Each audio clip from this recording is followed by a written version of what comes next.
ओम ब्रह्मैर्वाय नमः।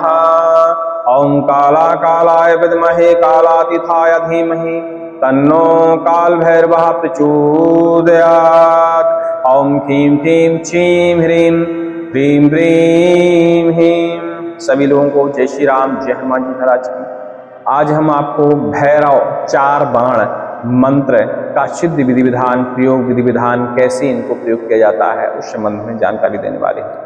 भैरव 4 बाण मंत्र है, एक प्रकार के शाबर मंत्र हैं, बहुत शक्तिशाली मंत्र हैं, बहुत उग्र मंत्र हैं, बहुत तीक्ष्ण मंत्र हैं। कहा जाए तो भूत प्रेत की बाधा, तंत्र मंत्र की बाधा, टोने टियोटके की बाधा, शत्रु बाधा, इसके अलावा डाकनी शाकनी, ब्रह्म राक्षस, जिन्न बैताल, मरण मूठ, हर प्रकार की बाधा में इन मंत्रों का आप प्रयोग कर सकते हैं। और इन मंत्रों का आप किसी भी बाधा में प्रयोग करते हैं, वह बाधा तुरंत ही भस्म हो जाती है, नष्ट हो जाती है, क्योंकि भैरव महाराज निर्णय के देवता माने जाते हैं। और जब भैरव महाराज का इन मंत्रों के जरिए स्मरण करते हैं तो भैरव महाराज तत्काल ही हर प्रकार की बाधा का विनाश कर देते हैं। 4 बाण मंत्र बहुत शक्तिशाली मंत्र हैं। ये 4 मंत्रों का एक समूह है, 4 शाबर मंत्रों का एक समूह है। वैसे तो यह एक शत्रुनाशक, महाभय विनाशक स्तोत्र के हिस्सा हैं, लेकिन हमारे साधकों ने इन 4 मंत्रों का एक बाण के रूप में सिद्धीकरण किया और इनका प्रयोग जब करते हैं तो किसी भी प्रकार की प्रेत पिशाच बाधा हो, डाकनी शाकनी, मैली मशान, हर प्रकार की बाधा का इन मंत्रों के जरिए नाश हो जाता है। और सिर्फ एक बार इन मंत्रों को पढ़ने की आवश्यकता पड़ती है और समस्त प्रकार की व्याधियां समाप्त हो जाती हैं।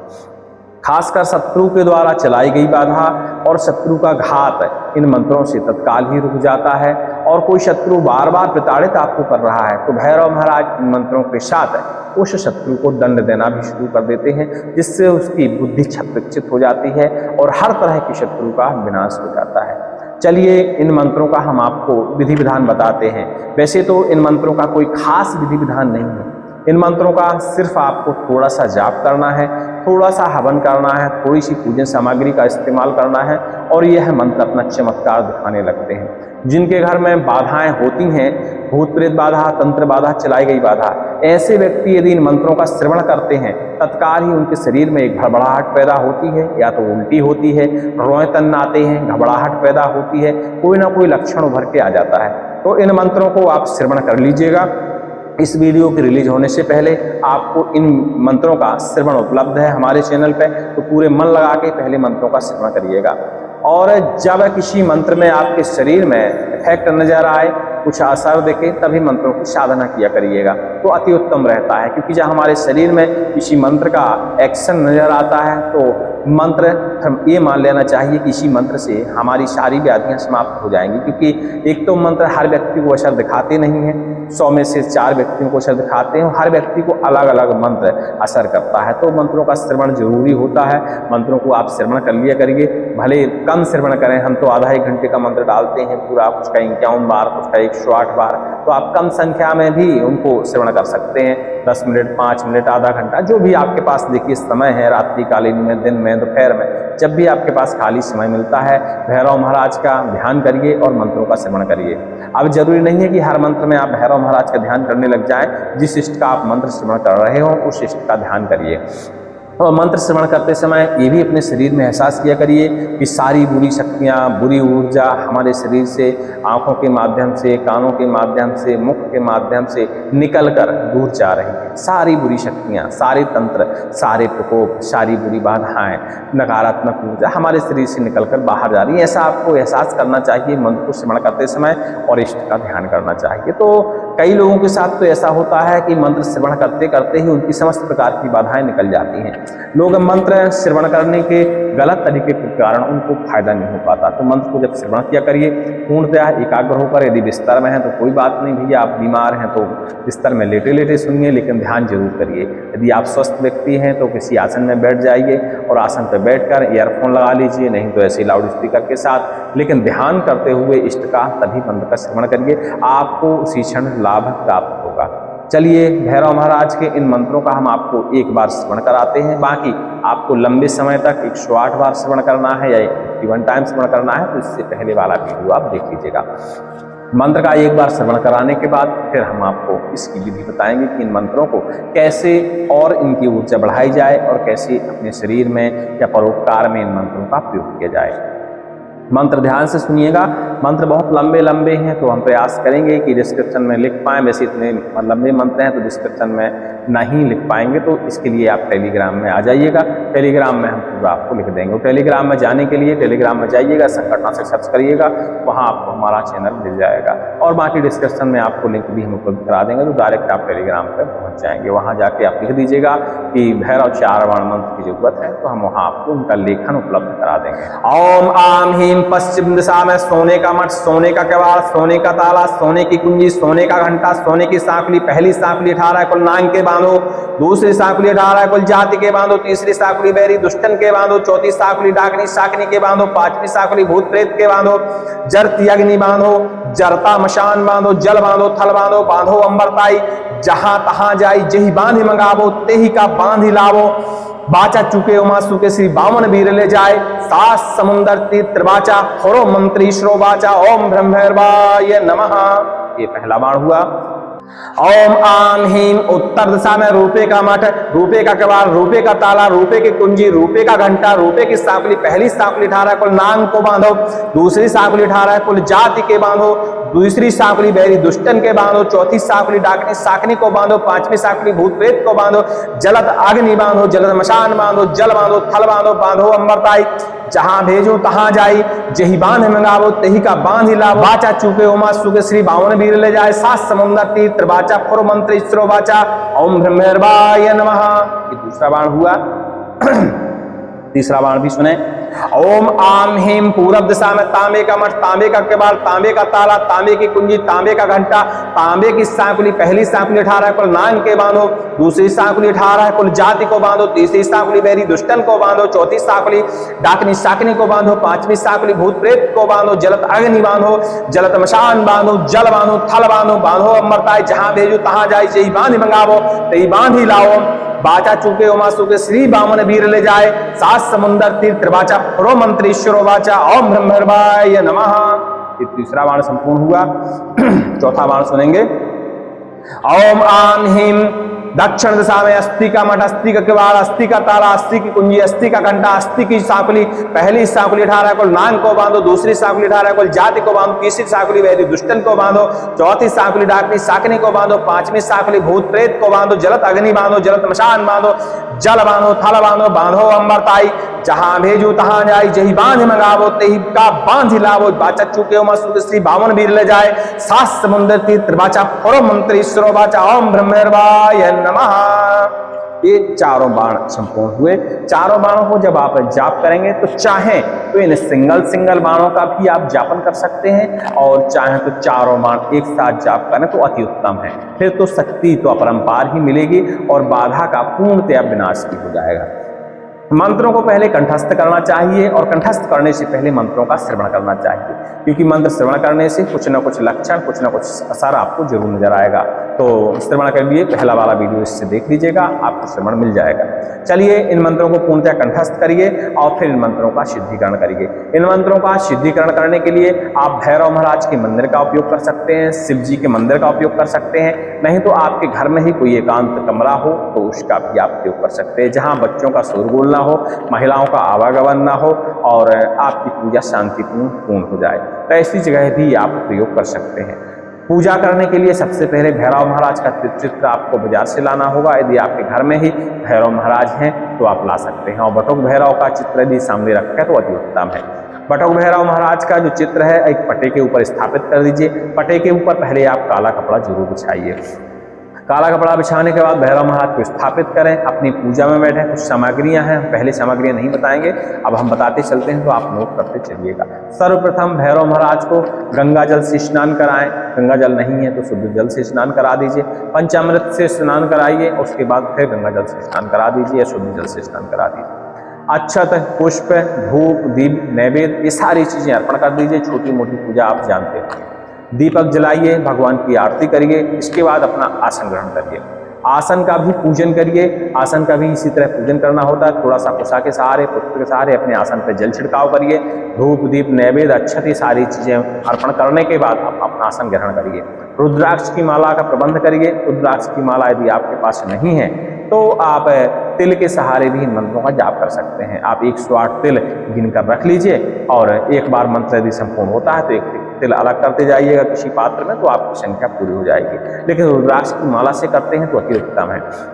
ठीक है, तो भगवान का आपने पूजन कर लिया, आसन का पूजन कर लिया, माला का भी पूजन करिए और इसके बाद भगवान भैरव का ध्यान करिए।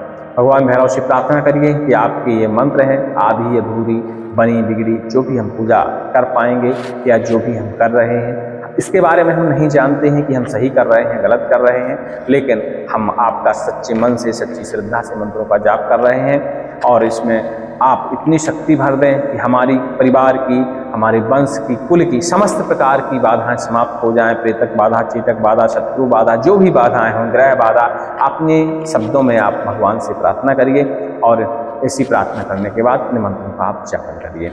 अब इसमें हवन भी करने का विधान है, तो आप बड़े मंत्र हैं तो आप अलग से जब हवन करेंगे तो आपको समय बहुत ज़्यादा लगेगा, तो आप एक बार मंत्रों का, चारों मंत्रों का पाठन करिए और उसी समय आप अग्नि प्रज्वलित रखिए, तो धीरे धीरे आप हवन डालते जाइए। हवन में लोभान हवन सामग्री घी का आप उपयोग करिए, लेकिन लोभान अनिवार्य रूप से करिए और भीमसेनी लोभान आपको मिलता है तो बहुत अच्छी बात है, तो लोभान का साधन प्रयोग करते जाइए। एक बार चारों मंत्रों का पाठन करिए और एक बार सारी हवन सामग्री, लोभान, ये सारी चीजें डालते हुए भैरव महाराज का ध्यान करते हुए होम लगाते जाइए। ठीक है, तो आपको सिर्फ 108 बार ही पढ़ना है, ज्यादा नहीं पढ़ना है, लेकिन बड़े मंत्र हैं तो 108 बार पाठन करने में भी आपको 2 से 3 घंटे लग सकते हैं, हो सकता है ज्यादा समय भी लग जाए, लेकिन इसीलिए इनको साथ साथ में हवन आप करते चलिए ताकि आपको दोबारा, क्योंकि जो भी आप मंत्र पढ़ेंगे उसका आपको हवन भी करना पड़ेगा, तो साथ में आपका जप भी संपूर्ण हो जाएगा और साथ में हवन भी आपका कंप्लीट हो जाएगा।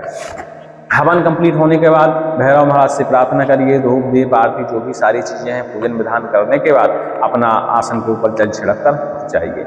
इसके बाद जब भी आपको लगता है, पहली बात तो हम आपको ये बता दें कि आपके घर में यदि कोई प्रेत पिशाच की बाधा है, तंत्र बाधा है, तो इन मंत्रों के जाप और हवन से ही वो समाप्त हो जाएगी। आपको अलग से कोई टोना टोटका करने की, उपाय करने की आवश्यकता नहीं है। बस इतना करना है कि जो आपने हवन किया है उसकी थोड़ी सी भस्मी ले लीजिए, इन्हीं मंत्रों का एक बार मात्र पाठन करिए और बाल्टी में या जल के लो पात्र में वो भभूति डालते हुए इन मंत्रों का एक बार पाठन करिए और उस जल को अपने पूरे घर में छिड़काव कर दीजिए। बस अपने ऊपर भी छिड़काव कर लीजिए, कोई रोगी है, पेशेंट है, ऐसे व्यक्तियों के सिर पर भी थोड़ा थोड़ा जल का छिड़काव कर लीजिए। आपके घर से समस्त प्रकार की बाधाओं का गमन हो जाएगा उसी क्षण और आपको तत्काल पता भी लग जाएगा।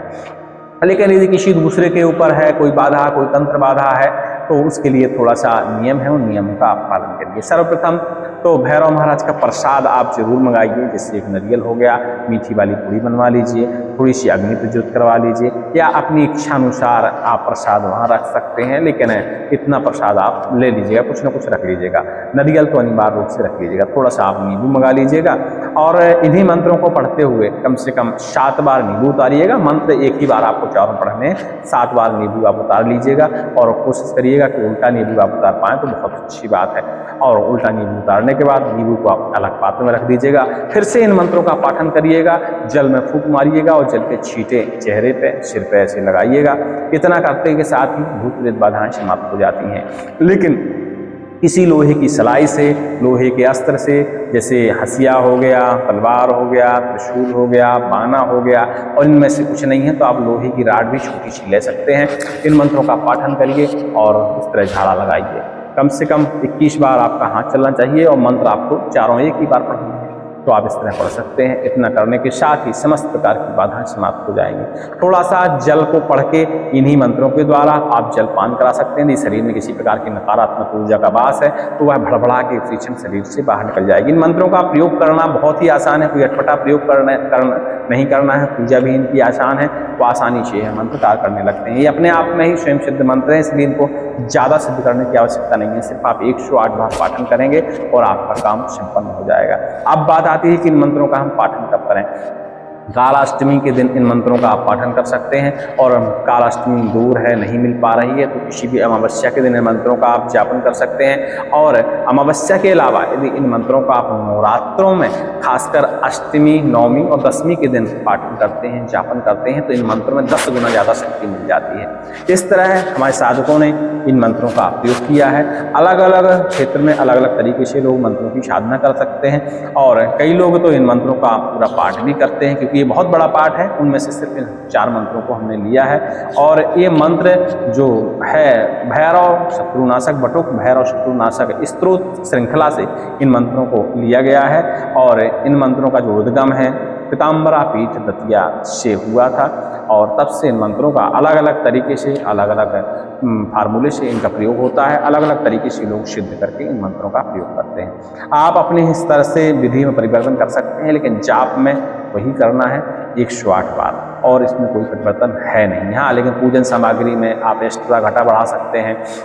अपना जो पूजन है पंचोपचार के साथ कर सकते हैं, इस तरह आप कर सकते हैं। इतनी ही इसकी विधि है, कोई खास विधि नहीं है। तो हमारे हिसाब से तो बहुत आसान विधि है, कोई भी इसको कर सकता है, लेकिन महिलाएं इस विधि को ना करें तो अति उत्तम है। और एकांत का विशेष ध्यान रखें तो बहुत अच्छा रहेगा, और मंत्र बहुत जल्दी कार्य करेंगे। लेकिन किसी को यदि आप समस्या में देखते हैं, बाधा में देखते हैं, तो इन मंत्रों को यदि आपने सिद्ध भी नहीं किया है, तब भी इनको पढ़ के आप उसे झाड़ा लगा सकते हैं, ताकि उसे राहत महसूस हो जाए। क्योंकि ये मंत्र बिना सिद्ध किए हुए भी कार्य कर जाते हैं। इसलिए आपने सिद्ध नहीं किया है, सिर्फ मंत्र कंठस्थ है, तब भी इन मंत्रों से आप झाड़ा लगाइए। जितने बार आप झाड़ा लगाएंगे और सामने वाले व्यक्ति को आराम लगेगा, उतनी ही इन मंत्रों की शक्ति बढ़ जाती है। अक्सर मंत्रों की शक्ति बढ़ाने के लिए इसी तरह प्रयोग किया जाता है। मंत्रों से लगातार आप झाड़ा लगाते रहिए। यदि 10 लोगों को भी उन मंत्रों से आराम लग गया, तो आपकी मंत्र की शक्ति समझ लो जग गई। आपको फिर अलग से इनकी सिर्फ पूजा देनी पड़ेगी, बाकी आप सिद्ध करने के अलग से आपको आवश्यकता नहीं पड़ती है। लेकिन जितने बार भी आप झाड़ा लगाएं और किसी को आराम लग जाता है या नहीं लगता है, वो अलग विषय है। लेकिन पूजा आपको हर बार झाड़ा लगाने के बाद भगवान को देनी ही देनी है। और पूजा में आप वही एक थाल में बढ़िया नारियल सजा लीजिए, मीठी वाली पूरी बना लीजिए, और इसके बाद नींबू एक ठो रख लीजिए, और होम धूप ये सारी चीज़ें अर्पण करने के बाद फूल फल की सारी चीज़ें भगवान को आप अर्पण कर दीजिए। मतलब प्रसाद में नारियल हो गया, मीठी वाली पूरी हो गई, थोड़ा सा होम के लिए घी हो गया, थोड़ी सी होम लगाने के लिए हवन सामग्री का भी प्रयोग कर सकते हैं, एक नींबू हो गया, कुछ फल फ्रूट मिठाइयाँ, ये सारी चीज़ें भगवान को आप अर्पण कर सकते हैं। अब कई लोगों की इतनी गुंजाइश नहीं होती, तो एक नारियल से भी काम चला सकते हैं। सभी को जय श्री राम, जय हनुमान जी महाराज की। और ये 4 बाण मंत्रों के बारे में अधिक जानकारी के लिए टेलीग्राम में आप संपर्क कर लीजिएगा। जल्दी जवाब नहीं मिल पाएगा तो प्राइवेट चैट में आप छोड़ दीजिएगा। जब भी हमारे पास समय होता है हम लोगों से संपर्क कर लेते हैं। सभी को जय श्री राम, जय हनुमान जी महाराज की। और बात करने का समय हमारा वही है 11:30 से लेके 1 बजे तक, और नंबर हमारा टेलीग्राम पे आपको उपलब्ध हो जाएगा। टेलीग्राम में बहुत सारे फ्रॉड लोग भी जुड़े हुए हैं, तो अपनी निजी जानकारी टेलीग्राम के ओपन चैट में कभी शेयर न करें। हमारे प्राइवेट चैट में जाने के लिए @ramkuti70 ऐसा टेलीग्राम के सर्च बॉक्स में सर्च करिएगा, आप डायरेक्ट हमारे प्राइवेट चैट में पहुंच जाएंगे। सभी को जय श्री राम, जय हनुमान जी महाराज।